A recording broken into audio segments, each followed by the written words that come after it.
After my husband's company became successful, he started acting different. He didn't hide the fact that he was seeing another woman. When I confronted him about it, he just laughed at me. "You don't make any money, so you should be happy I'm supporting you," he said. "Maybe then I'll think about getting a job." I told him I would find a job myself, and he just laughed and said I could do whatever I wanted. So I got a job at his parents' company, and that's when I decided to get back at him.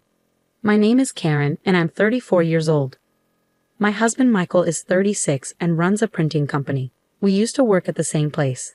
I did illustrations and he worked in sales. We fell in love and got married when I was 26. Later, he left his job and we talked about starting our own company together. I wasn't sure what to do, so I talked to our business partner, Bob. We'd worked with Bob before, back at our old job. He was the CEO there and had his hands in lots of different businesses, especially dealing with advertising. Bob liked my illustrations and was keen to support us. He even put some money into our new venture. "I really like Karen's drawings," he said. "I'm grateful for her talent. Together, we'll make this company a success." I told Bob that I was on board, and we started running the company together. At first, things were tough. We lived in a small apartment, but once the company started doing well, we could afford to move into a fancy condo. That's when my husband asked me to stop working and focus on being a homemaker. "I'll find someone else to do the illustrations. I want you to support me," he said. I felt like I had to go along with it, but I knew I had to tell Bob about what was happening. He had invested in our company, so he deserved to know. "I'm really sorry, but I have to stop doing the illustrations," I told him. Bob seemed genuinely upset. "I'll miss seeing your drawings, Karen. If you ever want to start again, just let me know. I'll always be here to help." "Thank you so much," I said gratefully. So I started focusing on being a homemaker to help my husband out. But I couldn't give up drawing completely, so I started sharing my illustrations as a hobby on Instagram. People really liked them, and it became my little secret joy. Even though I stopped working, my husband's company kept growing. Our life got better too. He got a new car, and he started buying expensive suits from famous brands. I didn't really get why he needed all that, but I guess it's important to look good when you're the boss. No matter how busy he got, my husband always made time for dinner at home. It was something we promised each other. Even when things got hectic, he insisted on having that time just for us. We'd sit down, have dinner, and he'd tell me about the future plans for the company. I was happy just to be there for him and support his dreams. I thought it would always be like that. The company kept doing well, but I started noticing a change in my husband. He stopped talking to me about the company during dinner. "How's work going?" I'd ask. "Fine," he'd say, not really interested. I kept asking him about work, wanting to know more, but he snapped at me, saying I wouldn't understand because I'm always at home. It hurt to hear him talk to me like that. I tried to tell myself he was just tired and stressed. That night, he finished his meal quietly and went straight to bed. This went on for a while, and then he started eating dinner out. He'd make excuses about socializing or work events, but he used to always eat at home. Even then, I'd wait for him delaying my dinner, but now he'd just leave without a word. And recently, he wouldn't even bother sending an excuse. When I brought it up, he'd just yell at me. It felt like he was a different person. I started to feel like nothing more than a servant to him, and it made me really upset. When we started the company, we went through tough times together. But now, I felt like I was beneath even his employees. I didn't do housework because I liked it. I did it because I wanted to help him achieve his dreams. But he didn't seem grateful for any of it anymore. While my husband was away, I found solace in my illustrations. It was the only thing that helped me relax. As I kept drawing, more people started following me, leaving kind comments. Even Bob's name popped up among them. He offered to work together again, and just the thought of it made me feel hopeful. Without that hope, I don't know if I could have kept going. As we stopped having dinner together, a gap started growing between my husband and me. Eventually, I started suspecting there was another woman in his life. I smelled a different perfume on his jacket, one he'd never use. When I asked him about it, he just brushed it off, smirking like being caught wouldn't matter. For the first time, my sadness turned into anger. I was tired of being mocked and left alone at home, unable to do anything but chores. I felt anxious about being left behind by society. My friends envied me, but they didn't understand. Even my parents laughed it off as a fancy worry. I had to face this problem alone. Then, one day, my husband came home drunk. I took care of him and put him to bed, but I noticed a lipstick mark on his shirt. There was no way he'd have that mark for no reason. It was like a message from the other woman, a declaration of war. Finally, I had proof of his cheating. The next day, I confronted him with the shirt. "Where were you last night? And what's this kiss mark?" I demanded, pointing at the mark on his shirt. My husband looked surprised by the kiss mark, but didn't seem bothered by my questions. "I was out with friends at a bar. It must have happened then, right?" His tone was dismissive. "You'd have to take off your jacket for that to happen. Didn't you notice?" I said I don't remember, he continued, suddenly standing up. His hand came down hard on my cheek in a sharp slap. Stumbling backward, I struggled to process what had just happened. All I felt was a burning pain on my cheek. "When will you get it? Who do you think is providing for us?" My husband's words pierced the air as he walked away, leaving me behind with tears streaming down my face. It felt like my husband didn't love me anymore. The harsh reality shattered me. After that, my husband's behavior became violent whenever he was unhappy. If he didn't like the meal I made, he'd throw the plate on the floor. "This tastes terrible. Don't you know what I like to eat?" he'd yell. "If you want to stay married to me, you better improve your cooking." Every time he erupted like this, I felt like I was walking on eggshells.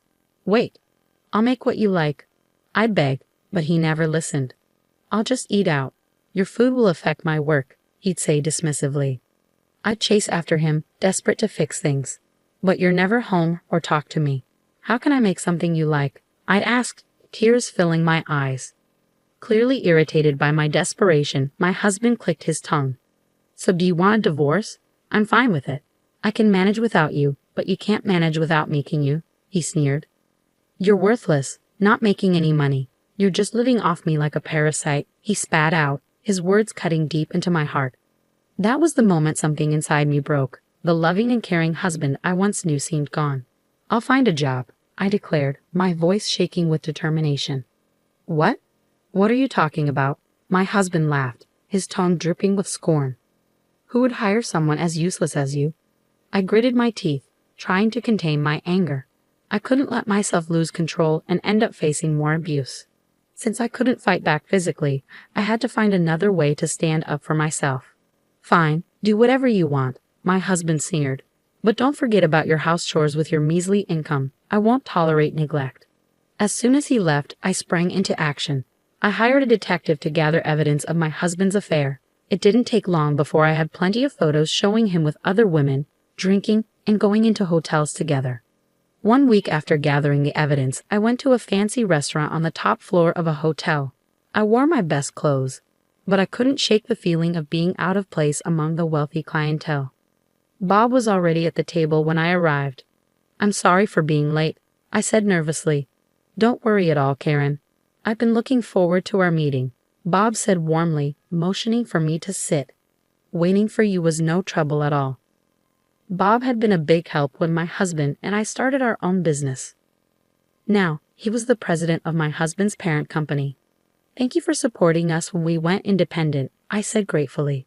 "I was surprised when you and your husband decided to go independent, but since we've worked together for so long, supporting you financially was a no-brainer," Bob replied. "It seems like your company is thriving, thanks to your efforts." Bob's expression turned serious as he spoke. "But today, let's focus on you accepting my invitation, all right?" he said, offering a reassuring smile. "Yes, of course," I said, sitting up straight and returning his greeting. Bob had always been a big fan of my illustrations.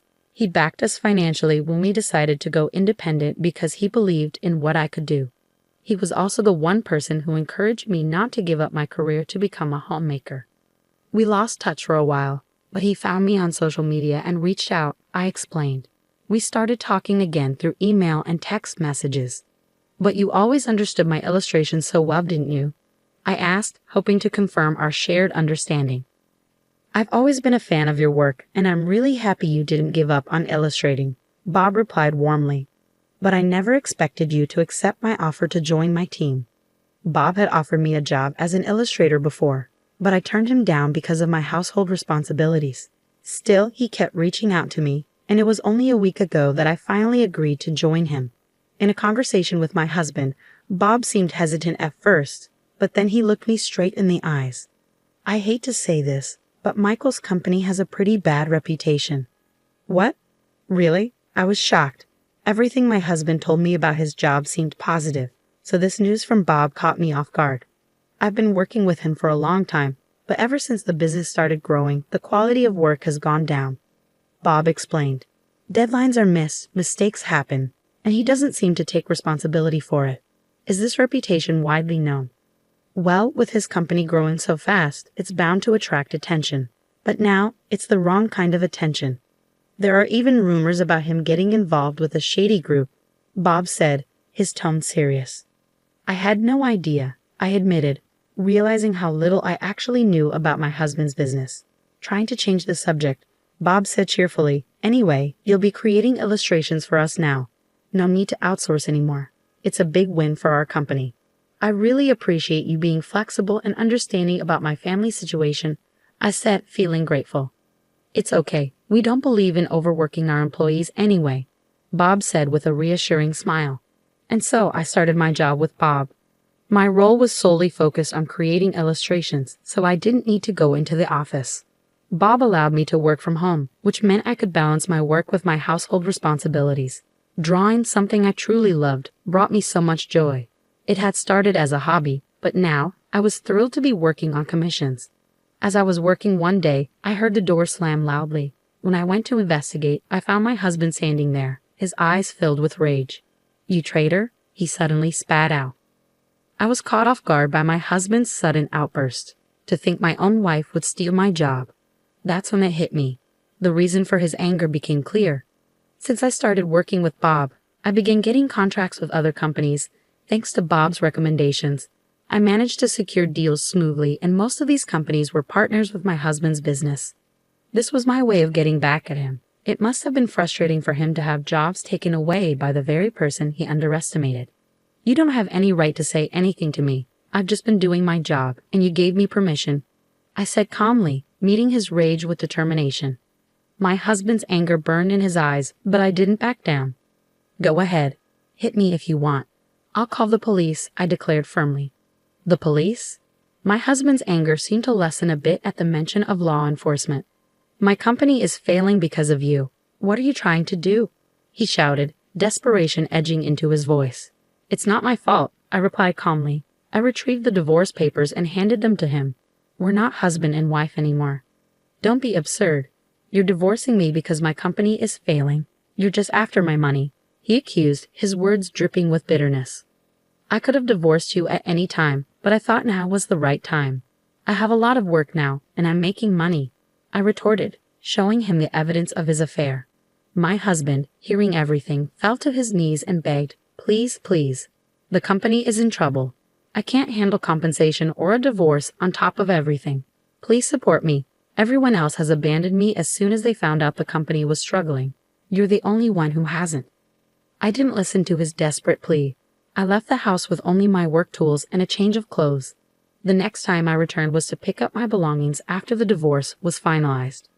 My husband's company was making mistakes left and right, and no one wanted to work with him. He spent his days begging to pay me compensation. Meanwhile, I started living on my own, making a living from my illustrations.